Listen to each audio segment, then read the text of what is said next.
ओम शांति। ओम शांति। आज 22 अप्रैल 2025 प्रातः मुरली। ओम शांति। बाप दादा बोले, मीठे बच्चे, तुम्हारा ये मोस्ट वैल्यूएबल समय है। इसमें तुम बाप के पूरे पूरे मददगार बनो। मददगार बच्चे ही ऊंच पद पाते हैं। मीठे बच्चे, तुम्हारा ये मोस्ट वैल्यूएबल समय है। इसमें तुम बाप के पूरे पूरे मददगार बनो। मददगार बच्चे ही ऊंच पद पाते हैं। प्रश्न है, सर्विसेबल बच्चे कौन सी बहानेबाजी नहीं कर सकते? प्रश्न है, सर्विसेबल बच्चे कौन सी बहानेबाजी नहीं कर सकते? उत्तर में बाबा ने कहा, सर्विसेबल बच्चे ये बहाना नहीं करेंगे कि बाबा यहाँ गर्मी है, यहाँ ठंडी है, इसलिए हम सर्विस नहीं कर सकते हैं। थोड़ी गर्मी हुई या ठंडी पड़ी तो नाजुक नहीं बनना है। ऐसे नहीं, हम तो सहन ही नहीं कर सकते हैं। इस दुखधाम में दुख सुख, गर्मी सर्दी, निंदा स्तुति सब सहन करना है। बहानेबाजी नहीं करनी है।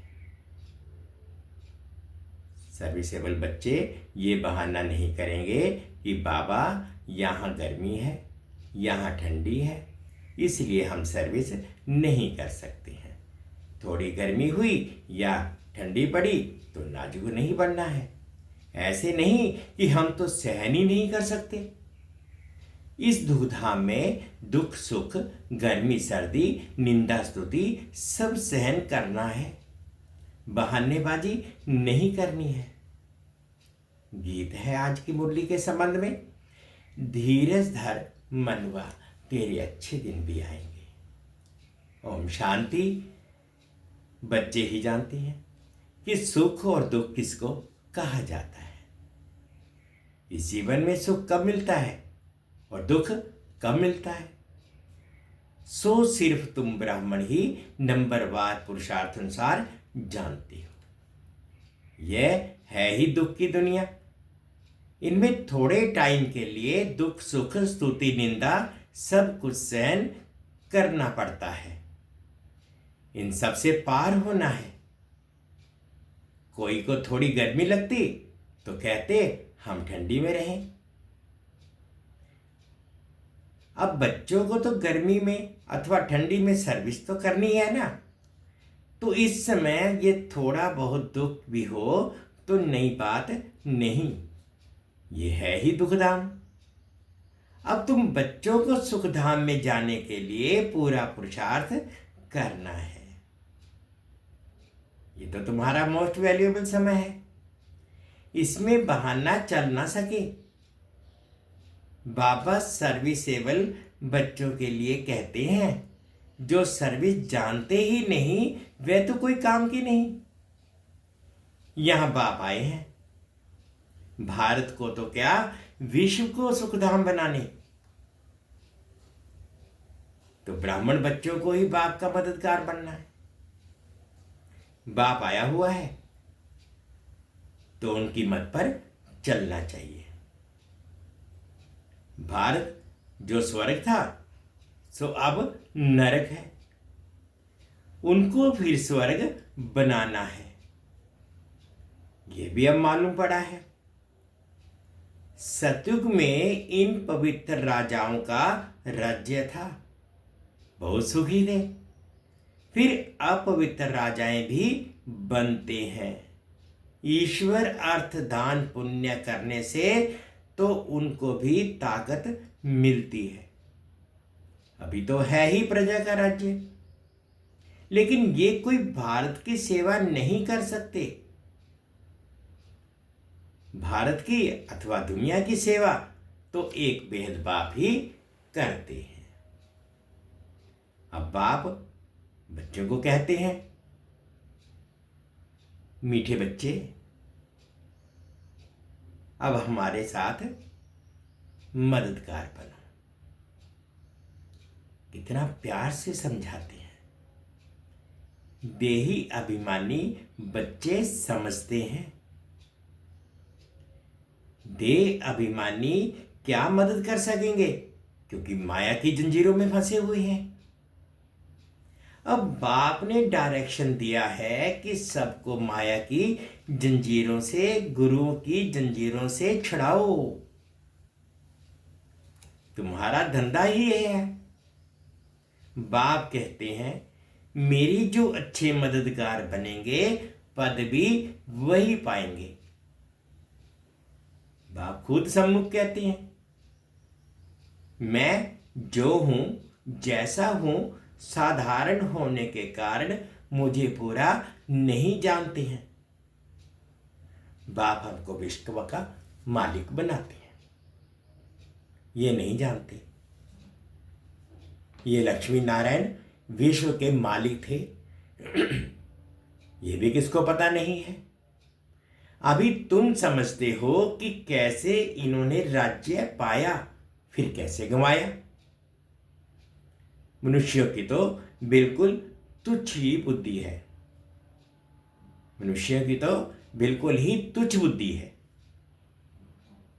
अब बाप आए हैं सबकी बुद्धि का ताला खोलने, पत्थर बुद्धि से पारस बुद्धि बनाने।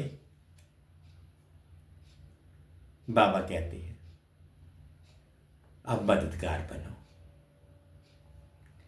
लोग खुदाई खिदमतगार कहते हैं,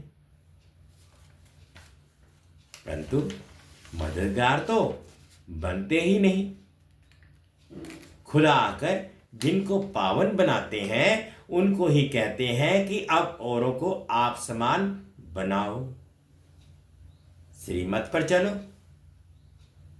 बाप आए ही हैं पावन स्वर्गवासी बनाने। तुम ब्राह्मण बच्चे जानते हो कि ये मृत्यु लोक है, बैठे बैठे अचानक मृत्यु होती रहती है। तो क्यों ना हम पहले से ही मेहनत कर बाप से पूरा वर्षा लें, अपना भविष्य जीवन बना ले में। मनुष्य की जब वानप्रस्थ अवस्था होती है तो समझते हैं कि अब भक्ति में लग जाएं। जब तक वानप्रस्थ अवस्था नहीं है तब तक खूब धन आदि कमाते हैं। अभी तुम सबकी तो है ही वानप्रस्थ अवस्था, तो क्यों ना बाप का मददगार बन जाना चाहिए। दिल से पूछना चाहिए कि हम बाप के मददगार बनते हैं। सर्विस वाले बच्चे तो नामी गिरामी है, अच्छी मेहनत करते हैं, योग में रहने से सर्विस कर सकेंगे। याद की ताकत ही सारी दुनिया को पवित्र बनाना है। याद की ताकत से ही सारी दुनिया को पवित्र बनाना है। सारे विश्व को तुम पावन बनाने के निमित्त बने हुए हो। तुम्हारे लिए फिर पवित्र दुनिया भी जरूर चाहिए। इसलिए पति दुनिया का विनाश होना है। अभी सबको यही बताते रहो कि देह अभिमान छोड़ो, एक बाप को ही याद करो, वही पतित पावन है। सभी याद भी उनको ही करते हैं।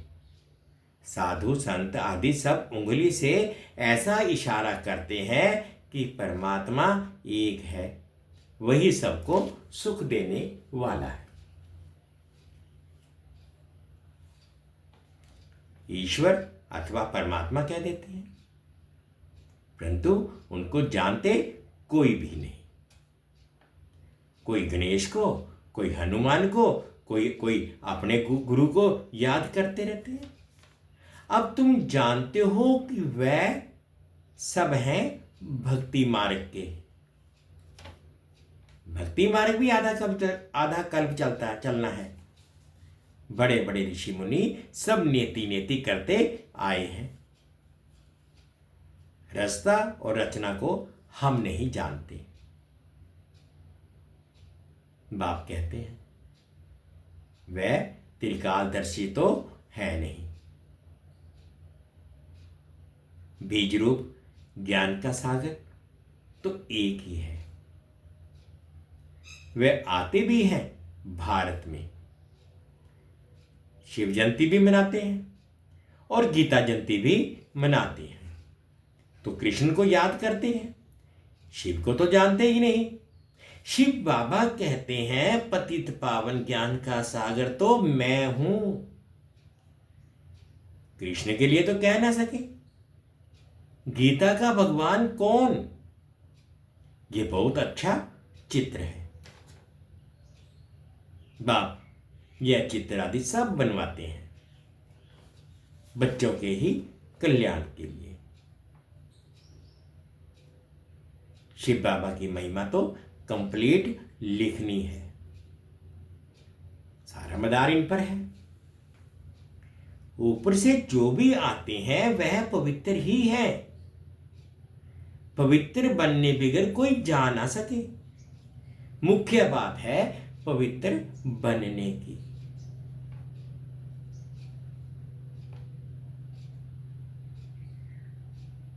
वह है ही पवित्र धाम जहां सभी आत्माएं रहती हैं।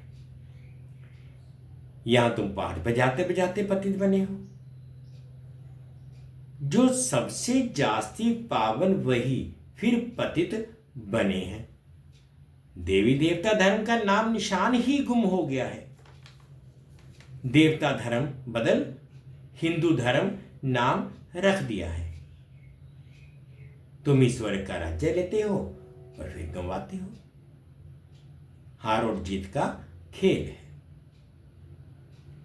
माया से हारे हार है और माया से जीते जीत। मनुष्य तो रावण का इतना बड़ा चित्र कितना खर्चा कर बनाते हैं, फिर एक ही दिन में खलास कर देते हैं। दुश्मन है ना।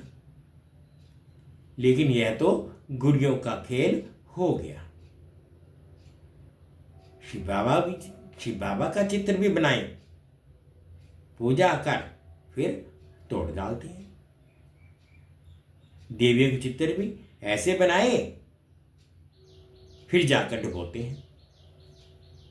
कुछ भी समझते नहीं।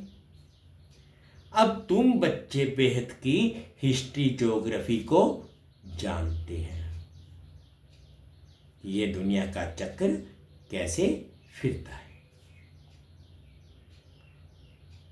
सत्युग त्रेता का किसको भी पता नहीं है।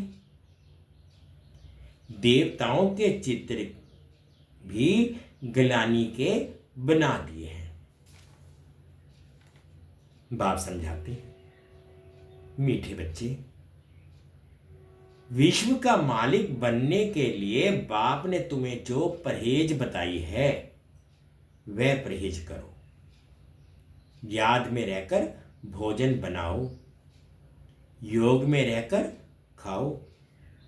बाप खुद कहते हैं मुझे याद कर तो तुम विश्व के मालिक फिर से बन जाएंगे। बाप भी फिर से आया हुआ है। अब विश्व का मालिक पूरा बनना है। Follow father mother. सिर्फ फादर तो हो नहीं सकता। सन्यासी लोग कहते हैं हम सब फादर हैं। बाबा कहते सन्यासी लोग कहते हैं कि हम सब फादर हैं। आत्मा सो परमात्मा है, वह तो रोंग हो जाता है। यहां मदर फादर दोनों पुरुषार्थ करते हैं। Follow mother father.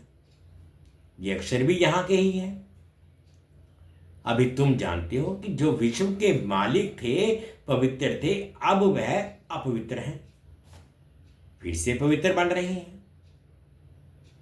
हम भी उनकी श्रीमत पर चल ये पद प्राप्त करते हैं। वह इन द्वारा डायरेक्शन देते हैं, उस पर चलना है। फॉलो नहीं करते तो सिर्फ बाबा बाबा कह मुख मीठा करते हैं। फॉलो करने वाले को ही सपूत बच्चे कहेंगे ना। जानते हो, मम्मा बाबा को फॉलो करने से हम राजाई में जाएंगे। ये समझ की बात है। बाप सिर्फ कहते हैं मुझे याद करो तो विक्रम विनाश हो, बस। और कोई को भी यह समझाओ। तुम कैसे 84 जन्म लेते लेते आप पवित्र बने हो, अब फिर पवित्र बनना है। जितना याद करेंगे तो पवित्र होते जाएंगे। बहुत याद करने वाले ही नई दुनिया में पहले पहले आएंगे। फिर औरों को भी आप समान बनाना है। प्रदर्शनी में बाबा मम्मा समझाने लिए जा नहीं सकते।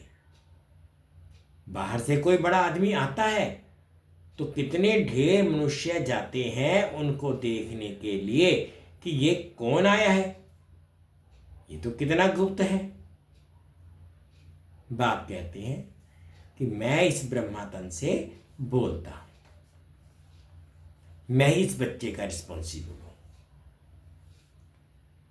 तुम हमेशा समझो, शिव बाबा बोलते हैं, वह पढ़ाते हैं।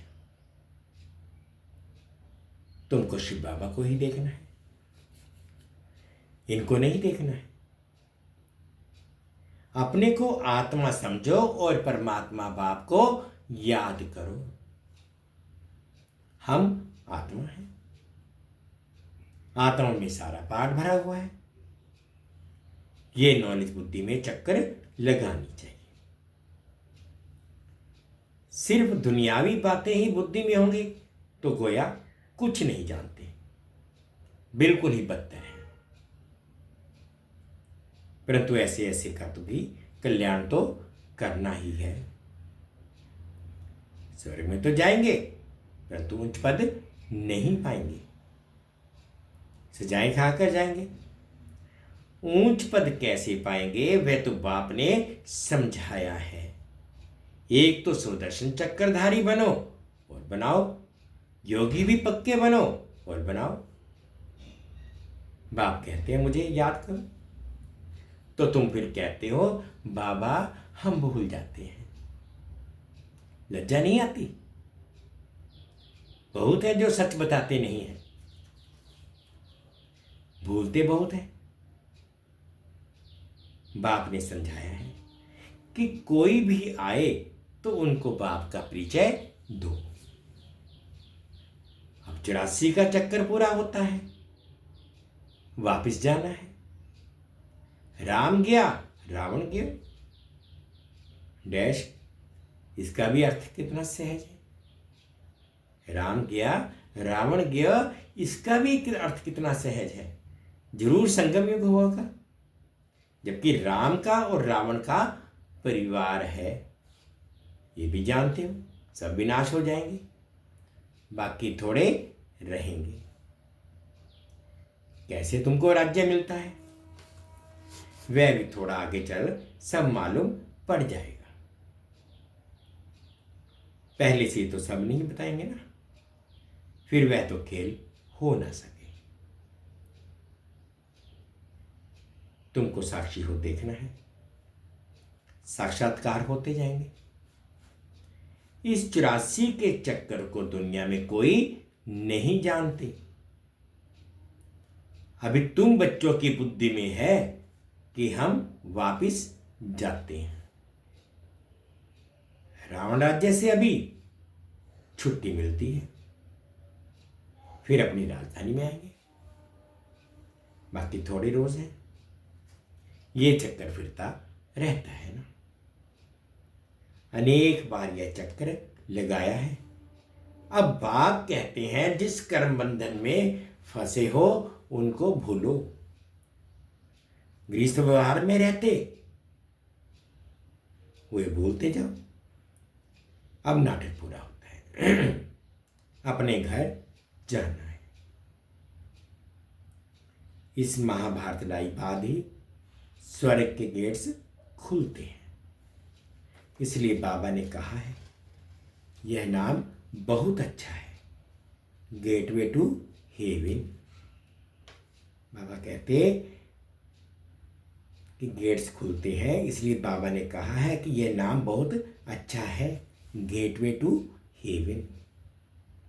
कोई कहते हैं लड़ाइयाँ तो चलती आई है, बोलो मूसलों की लड़ाई कब लगी है? बोलो मूसलों की लड़ाई कब लगी है? ये मूसलों की अंतिम लड़ाई है। 5000 वर्ष पहले भी जब लड़ाई लगी थी तो ये यज्ञ भी रचा था। इस पुरानी दुनिया का अब विनाश होना है, नई राजधानी की स्थापना हो रही है। तुम यह रूहानी पढ़ते पढ़ते हो, तुम यह रूहानी पढ़ाई पढ़ते हो राजाई लेने के लिए। तुम्हारा धंधा है रूहानी।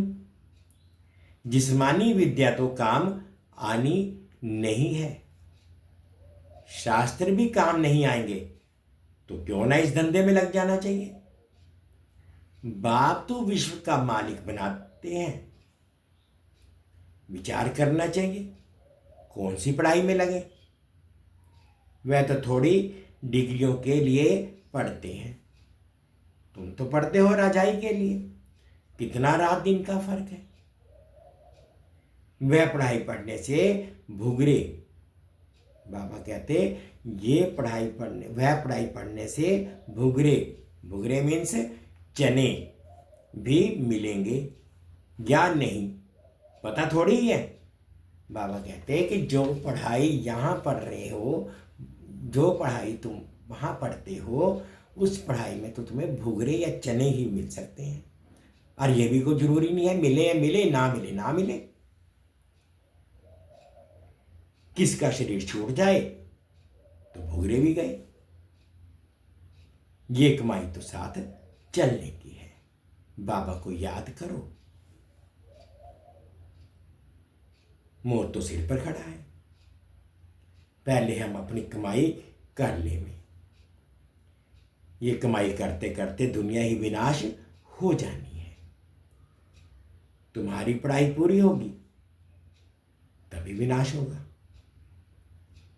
तुम जानते हो जो भी मनुष्य मात्र हैं उनकी मुट्ठी में है भुगरे। जो भी मनुष्य मात्र हैं उनकी तो मुट्ठी में है भुगरे, यानी कि चने। उसको ही बंदर मिस्र पकड़ बैठे हैं। अब तुम रत्न ले रहे हो, इन भुगरों चनों से ममत्व छोड़ो। जब अच्छी रीति समझते हैं तब भुगरों की मुट्ठी को छोड़ते हैं। ये तो सब खाक हो जाना है। अच्छा, मीठे मीठे से खिलते बच्चों प्रति माता पिता बाप दादा का याद प्यार और गुड मॉर्निंग। रूहानी बाप की रूहानी बच्चों को नमस्ते।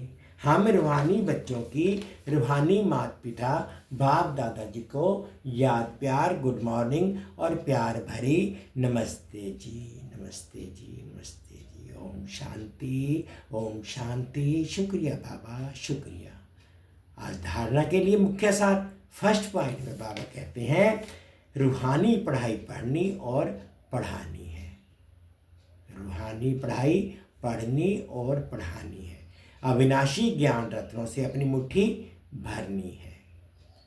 जनों के पीछे समय नहीं गंवाना है। अब नाटक पूरा होता है, इसलिए स्वयं को कर्म बंधनों से मुक्त करना है। सुदर्शन चक्रधारी बनना और बनाना है। मदर फादर को फॉलो करना, राजाई पद का अधिकारी बनना है। फर्स्ट पॉइंट बाबा ने कहा रूहानी पढ़ाई पढ़नी और पढ़ानी है। अविनाशी ज्ञान रत्नों से अपनी मुट्ठी भरनी है। चनों के पीछे समय नहीं गंवाना है। सेकंड पॉइंट में बाबा ने कहा कि अब नाटक पूरा होता है, इसलिए स्वयं को कर्म बंधनों से मुक्त करना है। सुदर्शन चक्रधारी बनना भी है और बनाना भी है। मदर फादर को फॉलो करना है, राजाई पद का अधिकारी बनना है। आज बाबा ने मीठा मीठा वरदान दिया, अनुभव करेंगे। संकल्प को भी चेक कर, व्यर्थ के खाते को समाप्त करने वाले श्रेष्ठ सेवा धारी भव। संकल्प को भी चेक कर, व्यर्थ के खाते को समाप्त करने वाले श्रेष्ठ सेवा धारी भव। श्रेष्ठ सेवाधारी वह है जिसका हर संकल्प पावरफुल हो। एक भी संकल्प कहां भी व्यर्थ ना जाए, क्योंकि सेवाधारी अर्थात विश्व की स्टेज पर एक्ट करने वाले हैं। सारी विश्व आपको कॉपी करती है। यदि आपने एक संकल्प व्यर्थ किया तो सिर्फ अपने प्रति नहीं किया, लेकिन अनेकों के निमित्त बन गए। इसलिए अब व्यर्थ के खाते को समाप्त कर श्रेष्ठ सेवाधारी बनो। श्रेष्ठ सेवाधारी वह है जिसका हर संकल्प पावरफुल हो, एक भी संकल्प कहीं भी व्यर्थ ना जाए, क्योंकि सेवाधारी अर्थात विश्व की स्टेज पर एक्ट करने वाले सारी विश्व आपको कॉपी करती है। यदि आपने एक संकल्प व्यर्थ किया तो सिर्फ अपने प्रति नहीं किया, लेकिन अनेकों के निमित्त बन गए। इसलिए अव्यर्थ के खाते को समाप्त कर श्रेष्ठ सेवाधारी बनो। स्लोगन है, सेवा के वायुमंडल के साथ बेहद के वैराग्य वृत्ति का वायुमंडल बनाओ। सेवा के वायुमंडल के साथ बेहद के वैराग्य वृत्ति का वायुमंडल बनाओ। अव्यक्त इशारे कंबाइंड रूप की स्मृति सदा विजयी बनो। संगम युग है ही कंबाइंड रहने का युग। बाप से अकेले हो नहीं सकते, सदा के साथी बनो, सदा के साथी हो। सदा बाप के साथ रहना अर्थात सदा संतुष्ट रहना। बाप और आप सदा कंबाइंड हो तो कंबाइंड की शक्ति बहुत बड़ी है। एक कार्य के बजाय 1000 कार्य कर सकते हो, क्योंकि 1000 भुजाओं वाला बाप आपके साथ है। संगम युग ही कंबाइंड रहने का युग है।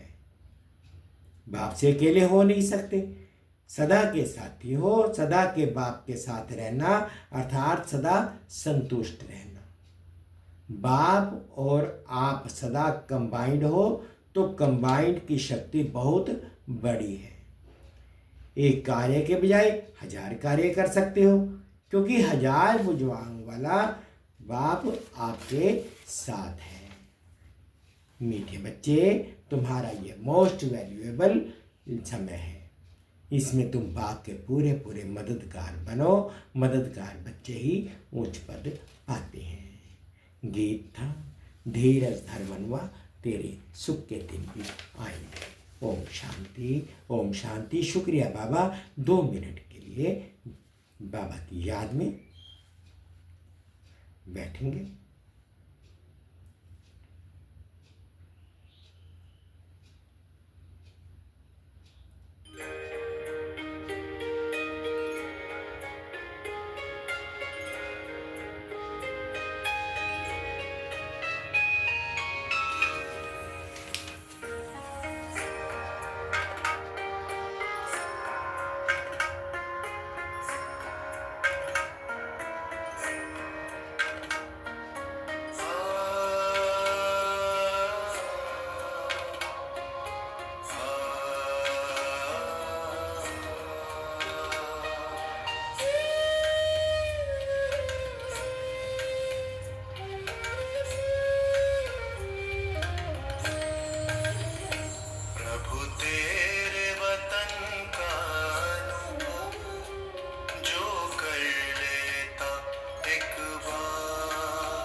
भी हदों से